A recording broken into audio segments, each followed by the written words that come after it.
আর তখনই শামীম বলে উঠল, আম্মা যদি কিছু মনে না করেন আর আপনাদের যদি অনুমতি থাকে তাহলে আমি মাটি আপাকে বিয়ে করতে চাই।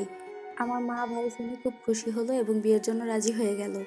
আমাকে জিজ্ঞাসা করার পর আমি বললাম যে শামীম আমার থেকে 2 বছরের ছোট, কেমনি কি, তারপরও আপনারা যা ভালো মনে করেন। তো এর পরের দিনই রাত 11টা বাজে শামীম আমার জন্য কিছু টুকিটাকি বাজার করে নিয়ে আসলো, যেখানে ছিল শাড়ি গয়না আর টুকটাক কিছু। তো এরপরে আমাদের রাতের 11টা বাজেই বিয়ে হয়ে যায়। আর বাড়িতে পৌঁছে দেখলাম যে আমার রুমটা ফুল দিয়ে সাজানো। তখন আমি উঠে বসার আগেই আমার 4 বাচ্চা উঠে বসে পড়লো, আর তারা সব ফুল টুল ছিঁড়ে বিছানাটা একদম নষ্ট করে দিল। আর বাসর রাতের দিন 4 ছেলে মেয়েকে মাঝখানে দিয়ে 2 জন 2 কিনারে ঘুমিয়ে বাসর রাতটা পার করলাম। পরে শামীম আমাকে চেন সহ অ্যাশ লেখা একটা রকেট উপহার দিল। তারপর আমরা দুজনই শুকরিয়ার নামাজ আদায় করে নিলাম। আমি ঘুমের ঘরে শেষ, এসব বিয়ে শাদী বাসর রাতের কোনো ফেল নেই, আমি ঘুমিয়েই শেষ। শামীম 5 মাসের ছুটিতে দেশে এসেছে, কিছুদিন পর আবার চলেই যাবে, তো সুখেই যাচ্ছিল দিনগুলো। হঠাৎ একদিন রাতে বৃষ্টি আসছিল আর বাচ্চারা ঘুমিয়ে পড়েছে, রাত বাজে 2টা। তো আমি তখন চা খেতে উঠলাম। পেছন থেকে শামীম কি মনে করে যেন হঠাৎ করে আমাকে কোলে তুলে নেয়, বিবাহিত জীবনে এই প্রথম তার ছোঁয়া। আর সে আমাকে পাশে একটা রুমে নিয়ে গেল, কাছে আসতে লাগলো। আজ বহু বছর পর কোনো পুরুষের ছোঁয়া পাচ্ছি, শামীমেরও ঠিক একই অবস্থা। দুজনই উন্মাদের মতো দুজনের মধ্যে হারিয়ে গেলাম। সকালে ঘুম থেকে উঠে আর কি লজ্জা পাচ্ছিলাম।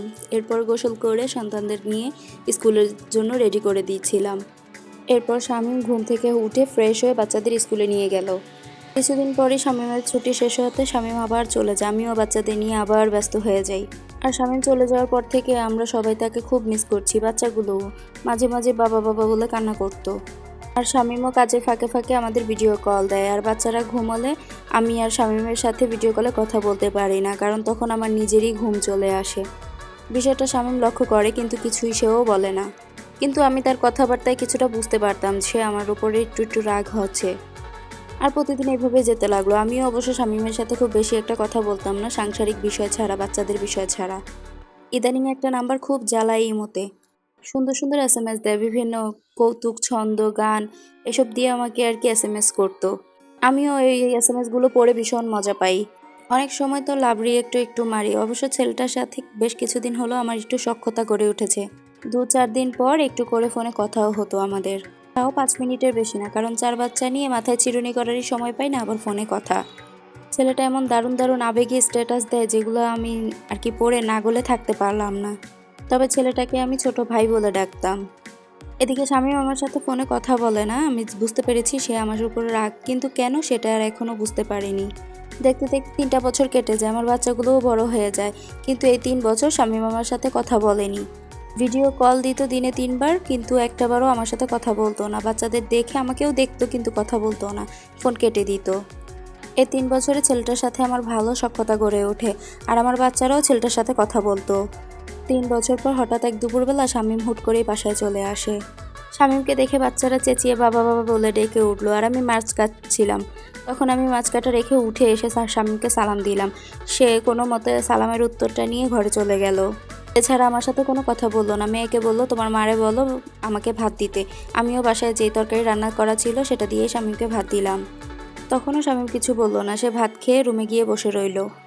এরপর শামীম রেস্ট নিচ্ছিল, তাই আমি আর তাকে বিরক্ত করলাম না। রাতে যখন সবার খাওয়া দাওয়া শেষ হলো, এরপরে বাচ্চারা যে যার মতো ঘুমিয়ে পড়লো।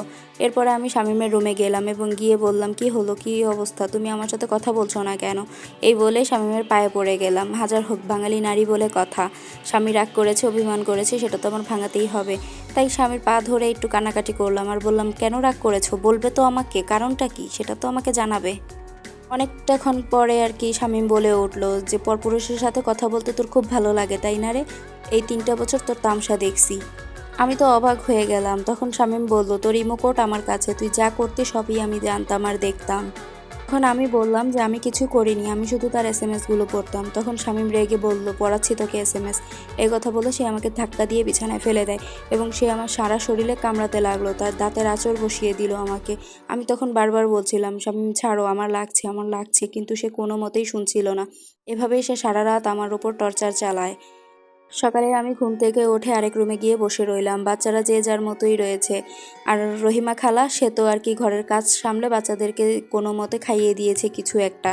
কিন্তু বাচ্চারা আর কি যে যার মতোই ঘুরছে ফিরছে। আর এদিকে আমি ব্যথার যন্ত্রণায় কোনো কিছুই করতে পারছিলাম না। রুমে গিয়ে চুপচাপ বসেছিলাম। দুপুরে খিদে লেগেছে তাই আর কি রুম থেকে বেরিয়ে আসলাম। এরপর আমি কিছু খেয়ে আবারও রুমেই ঢুকেই গেলাম। ছোট বাচ্চাটা কোনো কিছুই বলছে না, মাথার সামনে এসে দাঁড়িয়ে রয়েছে। আমি তখন এটা দেখেও না দেখার ভান করে ঘুমিয়ে পড়লাম। এরপর রাতে যখন আমার ঘুম ভাঙলো তখন নিজেকে কারো বুকে আমি আবিষ্কার করলাম। তখন বুঝতে পারলাম যে শামীম আমাকে বুকে নিয়ে শুয়ে আছে। তখনই শামীম বলে উঠল, মাটি আমি দুঃখিত তোমার সাথে এরকম আচরণ করার জন্য। আমি চাই না তুমি কারোর সাথে কথা বলো, এটা আমার এক মোটেও ভালো লাগে না। এটা বলে বলছিল যে সে একেবারেই বিদেশ থেকে চলে এসেছে। কোনো স্বামী যদি এইভাবে কথা বলে তখন কোনো মেয়ে কি আর এইভাবে আর কি রাগ করে থাকতে পারে? তো আমিও তখন আমার রাগটা আর ছিল না। আর শামীমও আমাকে বুকে জড়িয়ে নিল। এরপর আমি অসুস্থ হয়ে গেলাম। প্রায় টানা 1 মাস জ্বরে ভুগলাম। এরপরে জ্বর থেকে উঠেই আর কি ভাইয়ের জন্য মেয়ে দেখা শুরু করে দিলাম, কারণ ভাইয়ের বিয়ের বয়স হয়ে গেছে। তো আল্লাহর রহমতে মন মতো একটা মেয়ে পেয়েছি। বিয়ে নিয়ে আমরা সবাই খুব খুশি। গায়ে হলুদের দিন আমি, আমার 4 বাচ্চা আর শামীম গেলাম।